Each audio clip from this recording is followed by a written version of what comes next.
All right, we're still doing stay with Sophie here. So we did 2 sets of 4 with 15. Since I've done a minute inside, I'm going to see if we can easily go to 30 seconds now. It's not a requirement though, so if she's having a real hard time, just stick with the 15 seconds and make sure you get 4 in a row before you start. Stop. Let's go. Oh, I also meant to mention that the dog decides what's distracting to them. You don't decide what's distracting to them. Let's go, Sophie. Sit.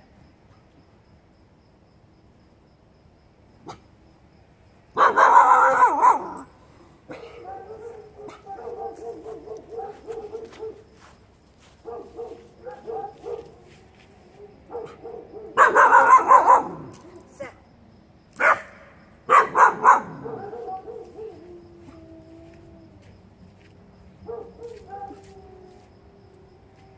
Is everyone in the crate over the, well, Rio in the crate on the other side? He's not. Could you put him in the crate on the other side since I can't do these 2 things at once?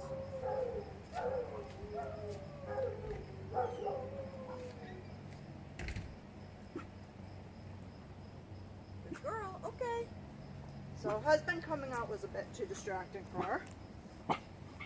Sit. But these are good things to work her around. So I'm just going back to 15 right now until husband leaves. Or maybe just till. Good girl. Okay. Go.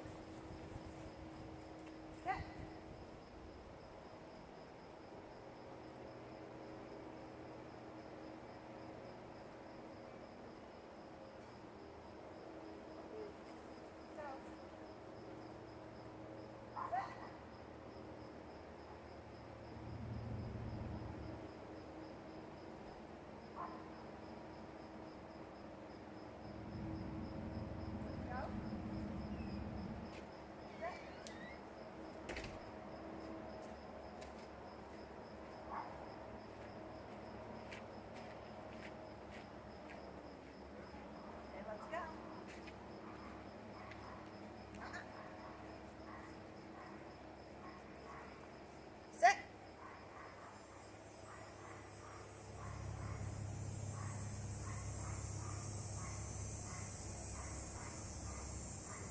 Okay, let's go. So husband just came out again and then she was quiet. Sit.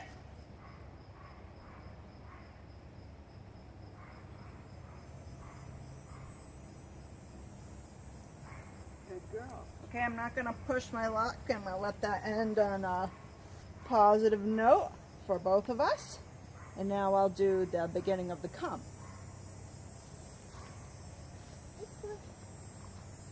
So, in the come, you want your dog facing the way you're going to be exactly parallel.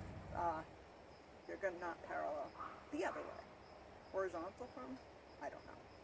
She's going to be directly in front of me. So, and I'll be calling her this way. So to start the come this way, you need a good sit command and you need a good stay command. This, we haven't started movement with her, but I've had success with her doing this inside. We'll see how the outside stay when I walk away from her comes, and that'll be the second part of the stay command later on, is we'll be moving around her, and she'll be having to stay still. Then, so I'm going to put her in a sit. I'm going to walk 2.5 steps away from her, about, and not necessarily with my back towards her. I'll see how I feel when I start walking. Then I'm going to say her name and come.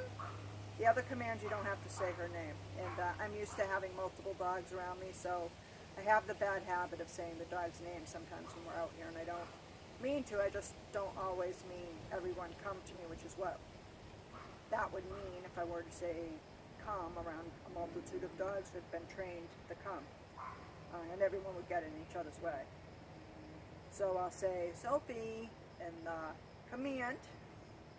Then I'll jog backwards a little bit as I reel the line in. Sometimes I might need to pull her towards me.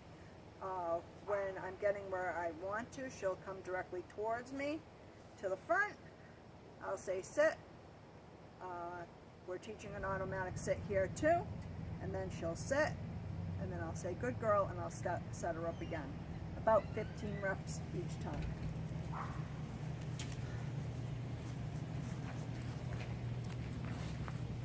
Sit. Up.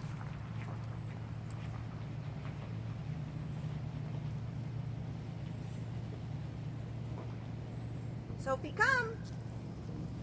Sit. Good girl. Okay. So I had to reel her in that time because our friend came to pick up my husband on the side there. And she was very fascinated. And she'll probably remain very fascinated. Sit.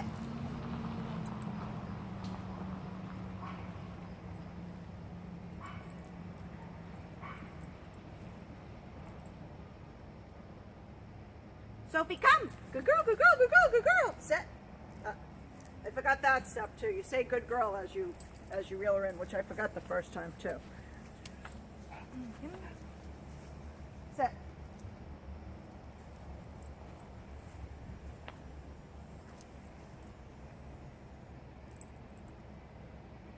I also vary the seconds in between because I don't want her anticipating the command. Sophie, come. Good girl, good girl, good girl, good girl. Sit. Good girl. And the reason for reeling her in lightly is to get her in that correct position in front. Now again, you're not going to be in competition obedience, but a good reason to have her come in front straight up is she can't focus on whatever it is might be distracting her if she's coming straight at you and paying attention to you. So that's the reason why we do that. Sit.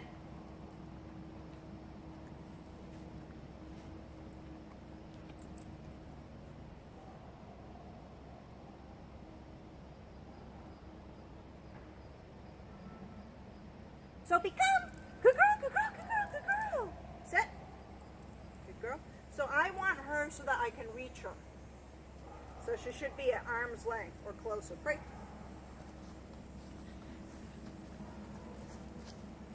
And I'm usually not doing this in a straight line. I'm usually meandering around my yard doing this. But this is just for the purposes of this video. And I'm just going to stop it so I can isolate the come later.